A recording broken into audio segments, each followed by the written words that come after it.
Well, TJ, the bye week is finally over. I know as players, there's great value in that. I was never a huge fan of the bye week just because I like the rhythm. If you're dinged up, you're hurt. It gives you that extra time. You don't have to miss a game. You're just so old school, aren't you? You just loved working and grinding and no, I just I just like the rhythm, the schedule of the season, and I don't like to deviate from it until the season's over. And now, it's a little bit different these days than it was back then. Players are not playing hurt, I don't think, as much as they used to, but that's really not the point. The point is, in the off week was the trade deadline. The only player that the Lions added was Donovan Peoples-Jones, formerly of Michigan, the Cleveland Browns, and now obviously he's coming home. He's from Detroit, which plays no bearing on this other than the fact that he is going to get a chance to play in front of some of his friends and family. But your thoughts on making the trade for DPJ? What does he add to this offense? I think he adds another potential weapon. Certainly tries to fill in that spot that we know this team has loved, with the DJ Chark kind of role, a guy that can a bigger receiver on the outside that can maybe threaten downfield. Maybe a spot that, quite frankly, you were hoping Jameson was going to eventually evolve into. And look, we all know that connection with Jameson Williams just is still a work in progress right now. I think this was a move that they said, we've got a proven veteran. We've got a guy that we think we can go get right now to come help us. You're giving up really next to nothing. What was it, a 6th round pick, next in year's draft, right? If that works out for you, obviously that could be a huge upside. But I looked at it as, just adding more pieces to the puzzle. I think that receiver room was not a concern, but if you're looking at the team in totality saying, where can we get better? I think receiver was definitely up there.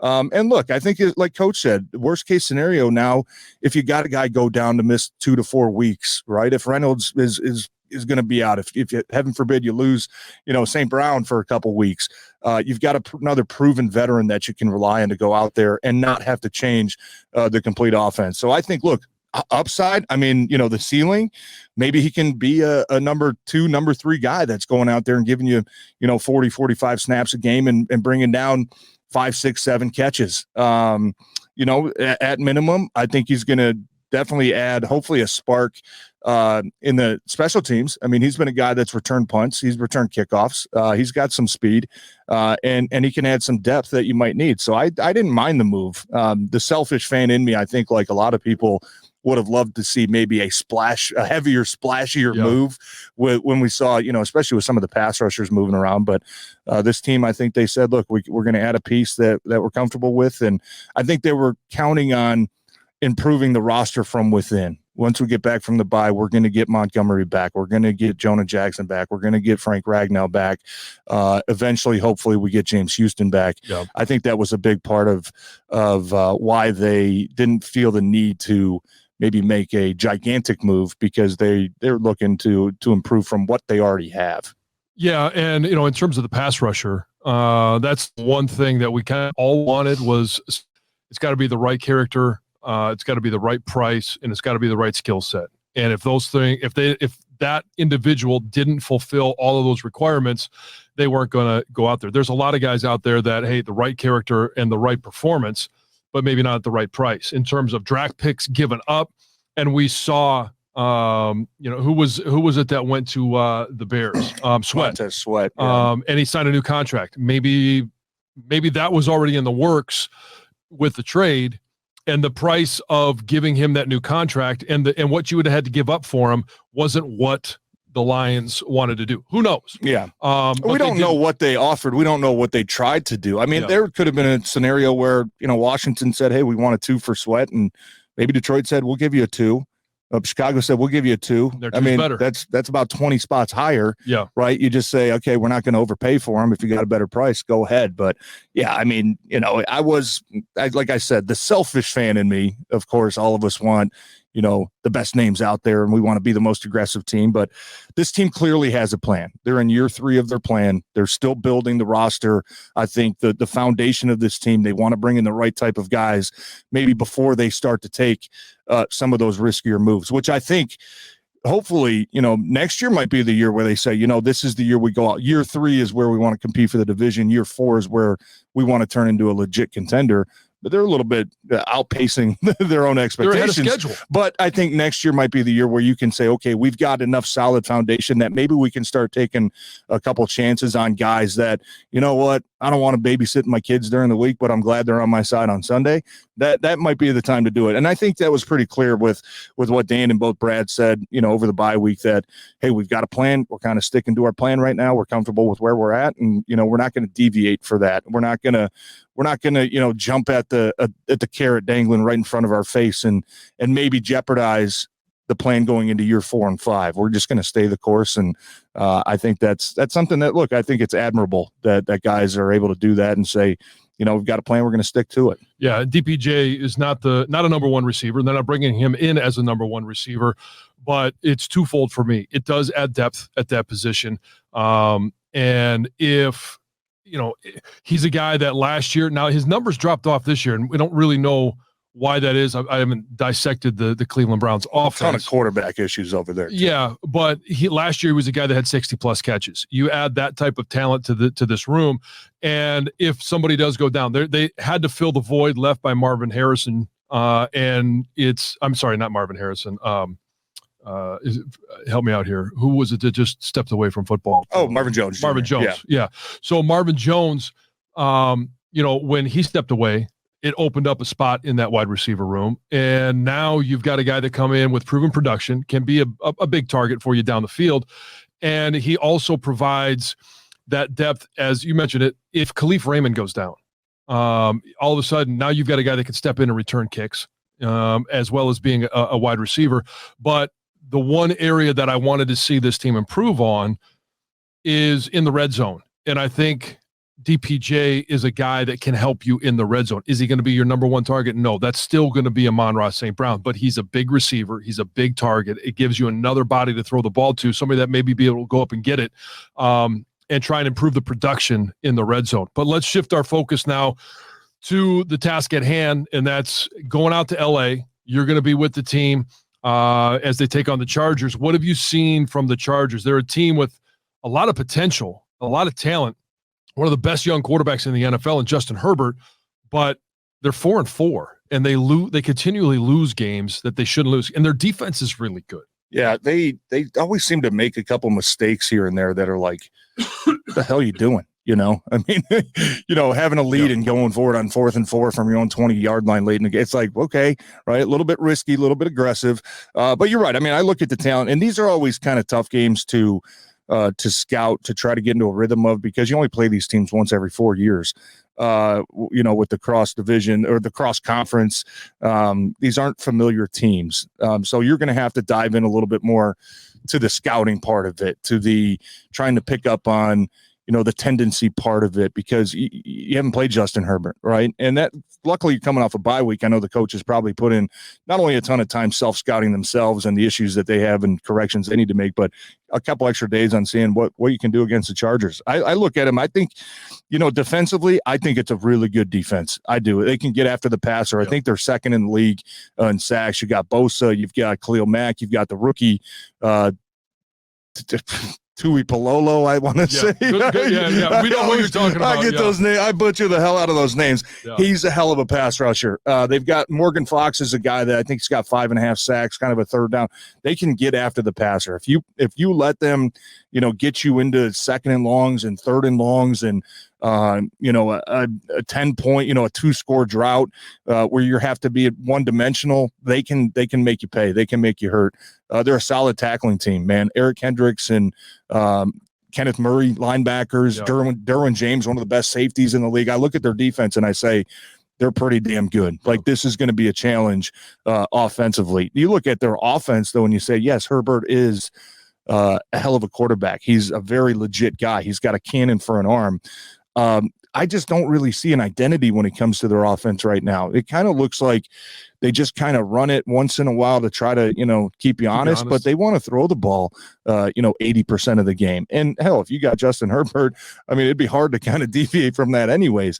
But if you take away the deep shots, if you take away the big plays, I think that's something that this Chargers team relies on. They want to rely on getting the ball downfield, trying to get the ball over your safety's heads. If you're able to keep everything in front of you and say, you know what, we're willing to surrender some yards, between the 20s. And when we get in the red zone, we're just going to try to lock you up and try to, really stifle down on defense. I think that's got to be the plan when you play against this Chargers team, because they've got plenty of potential and plenty of talent when you talk about Keenan Allen, when you talk about Austin Eckler, guys that can be explosive as hell. If you just keep them in front of you, it's going to be okay, right? There's always, I go back to kind of a game, last year, I think it was maybe Minnesota, the second time we played them at home. And I mean, Justin Jefferson was going off for, 230 yards, I think it was, but you lock out in the red zone, right? It's like, I don't give a shit how many yards you get. As long as we keep you to field goals, as long as we keep you out of the end zone, man, we're going to have a great chance to win this game. I kind of look at this game as being similar. I don't think you're going to go out there and completely stymie this Chargers offense, but the situational football is going to have to be at a premium. You're going to have to be really good on third downs. You're going to have to be really good in the red zone, and you're going to really have to be good at taking care of the football. That's something that we obviously saw last time we saw this team. They got away with it now with the 3 turnovers we saw against the Raiders. You're kind of playing with fire a little bit when you start playing some of these better, more talented teams. One turnover, 2 turnovers, certainly 3 turnovers is not. Yeah, it's going to be absolutely lethal to what you're trying to do, especially offensively. So I think I look at all those 3 aspects and I say Lions are going to have to find a way to improve. Now we know the turnovers, have kind of been an issue, right? Haven't really bit them in the ass yet, but that's something you gotta nip in the bud real quick, man. Like you cannot keep continuing down that trend. And obviously the red zone, the offense is going to have to find a way to start executing better. I don't want to say, more creativity, because I think we've seen that at times. We saw it last game. They called a kind of double pass, and Amon-Ra just didn't see it. And he said that when they ran it in practice, they went from Amon-Ra St. Brown's reads were from the outside in, and I think it was Josh Reynolds was the outside receiver. He was covered, and he just didn't go inside to was it Khalif Raymond that was wide open. Yeah. He just didn't go from 1 to 2, which you would expect a quarterback to do. I'm not sure I want Amon-Ra St. Brown. No, you don't want him reading the defense or third read. Yeah, especially with no blockers out there. I get it, and but the coaching point there would have been, okay, if it's not there, throw the damn ball right away. You throw it. I think it's really 3 options on that play. It's a first option, if Reynolds open, you throw it. Second option, if you got room, you run it. Third option, nothing there, throw it away, right?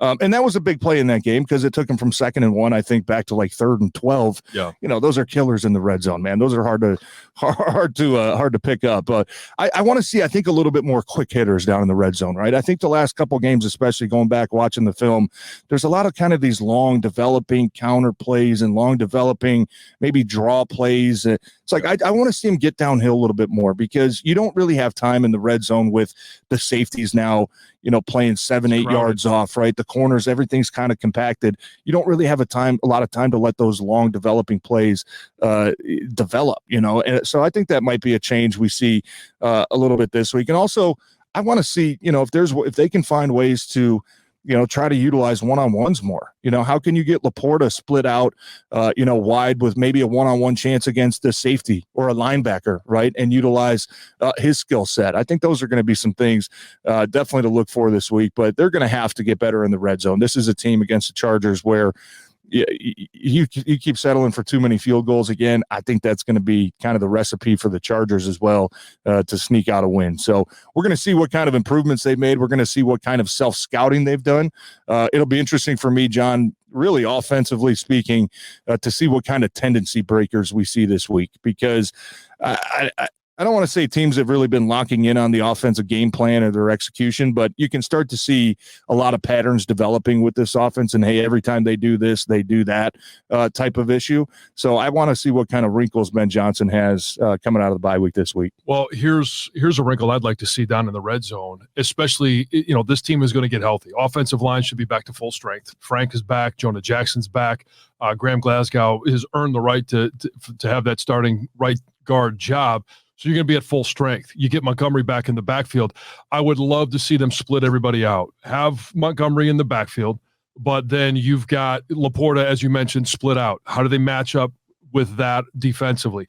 Jahmyr Gibbs, split him out. I would love to see him matched up on a linebacker. Then you've got Amon-Ra St. Brown. I mean, you have the opportunity. If you want to go and split everybody out, then you throw DPJ in there as another red zone target. You can split everybody out. And if have the run play action or the run pass option at the line of scrimmage, and then it's up to Jared Goff to get the team in the best play possible. Yeah, if they're split out, hey, hand it off to Montgomery. Let him quick hitter, pound it on the inside, or pick out one of those matchups on the outside, the most favorable matchup. If you got Jahmyr Gibbs with the linebacker, if you've got Sam Laporta with the linebacker, if you like the matchup because Amon-Ra St. Brown is your best receiver for a reason, throw him the damn ball. Yeah. And make it happen. So, and even at midfield, I think that's an option to be able to get Jahmyr Gibbs and Montgomery on the field at the same time with Laporta, with, the weapons that they have, Amon-Ra St. Brown. I too am looking for this offense in the second half of the season to be much more creative now that they have confidence in Jahmyr Gibbs, that they can get him the ball in a number of different ways and let him go out there and play. You don't want to hold him back. You don't want to limit his touches just because Montgomery's there, but Montgomery should be able to complement what Gibbs is doing or vice versa. And then all of a sudden it takes all of the pressure off of J-Mo. And you could use him as you see fit, get him in the game. And Dan Campbell has mentioned this before. They're not asking him or even wanting him to go out there and blow the top off and say, this is my coming out party. 9 catches, 200 yards, a Justin Jefferson type of game, like you mentioned earlier. But all of a sudden, you start hitting all of these other targets, and then you put J-Mo out there and you throw him the ball downfield, and he has a chance to go make a play.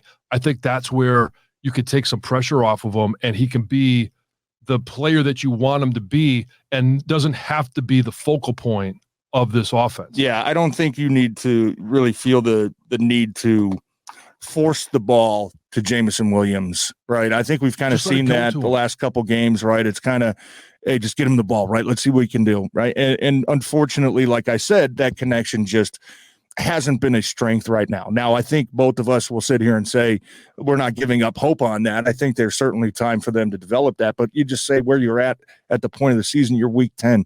Like at this point, you just roll with your reliable guys. You roll with, what's been working. And like I said, if you can take pressure off of Jameson Williams where you're not asking him to do too much, right? But now he's got to do his part too, where when he does get those opportunities, he's got to make them count. So I think that'll be the big thing with him. But I wanted to finish up and just ask you a question real quick. This team's obviously 6-2 right now, right about the halfway point. I know we can't split it in half now with the 17th game. Halftime of this game will be halfway. Right, yeah. But in your opinion, who do you think needs to step up the most on this team? We'll just say the team in general for this team to not only continue to stay hot, but by the time December and January come around, really have a chance of making some noise. Well, I'm going to give you 2 guys, and they're both on defense. And to me, it's Aiden Hutchinson. And it's when you say he needs to step up, he's been doing everything he can to be good. And he has been putting pressure on opposing quarterbacks. He's got 4.5 sacks, and I say he's only got 4.5 sacks because he's a guy that needs to get home more often. And whether it's against Trey Pipkins III, I always love it when a guy is the third. I think that's a matchup that Aiden Hutchinson needs to win. And I say that because, do I think he's going to be one-on-one with him? At times. And when he is, he has to take advantage of it. When he's not, if it's a chip from a running back, from a tight end, from a wide receiver, it's a motion, whatever it is, he's got to find a way to defeat some of those double teams. We talk about it all the time. And guys that are really good edge rushers, they find a way to still defeat, not every time, but to defeat some of those double and triple teams. The other guy, to me, is John Kaminsky. Yeah. And I'm not expecting him to go out there and put up historical numbers. It's not that type of player. But to be a threat on the other side, we have not heard much from John Kaminsky this year. And if he can go out there and just be effective, be a threat, be somebody that has to be accounted for, now all of a sudden you've got Aleem McNeil with 4 sacks on the inside. He's played well. You've got Aiden Hutchinson on the other side. There needs to be somebody over there. And maybe it's, hey, it could be Kaminsky, pick one of the Okwaras. Somebody on the other side needs to step up and be a threat. Yeah, you took my player on defense. I think it's Kaminsky all day. I think, and look, I don't think he's playing bad, but I think he needs to start having a bigger impact on games, much like what we saw in the second half of last year, right? And I know that he's kind of been in the same boat with Hutchinson at times where, man, he's getting close and he's getting the pressures and he's getting there, but, just something's missing when it comes to, bringing the guy down. I think he's got to step up because like what we said, where they didn't go out and get another pass rusher, right? They didn't bring in any help from the outside. They're looking on guys on the inside that are going to step up and start showing that they're reliable and that they're consistent. I think John Kaminsky perfectly fits that bill because we've seen him do it before. Mm-hmm. You know what I mean? We know what type of player he is. We know how much better the defense is when he's on the field. He's just got to start making some of those splash plays and not asking him to go out there and get 2 sacks a game. But if you can make 1 or 2 plays a game that ultimately make a difference, at whether it's a third down or maybe in the red zone, you get a big stop, those are game-changing plays. So I think he's my candidate on defense that would like to see him, start having a bigger factor. And I think, look, offense, I'm going to stick with Jared Goff. I think he's been good. I think there's still been a few too many kind of silly mistakes. I think that this team, the talent level, has, at times made their margin of error a lot bigger. You don't have to be perfect anymore to go out there and win games, which is certainly something that we've seen throughout the first 8 weeks. But I think he's a guy that really needs to take it to a new level. If this team wants to continue the expectation of, hey, this is our division. Hey, we might have a chance at the 2 seed, might have a chance at the 1 seed, depending on how well we play. I think it's going to rest in Jared Goff's arms. And I think that, like we talked about we mentioned this quite a bit. It's not always the teams that start the season the best. It's the teams that find a way to continue to get better in November and in December. When you start working towards that playoff football, who's hitting their stride at the right time? A lot of times, that's going to be the teams that are probably the last team standing. I think a lot of it's going to depend on how Jared Goff continues to play. And I think, look, this week's going to be a challenge. He's certainly been better on the road, I think, this year than he has been in the past.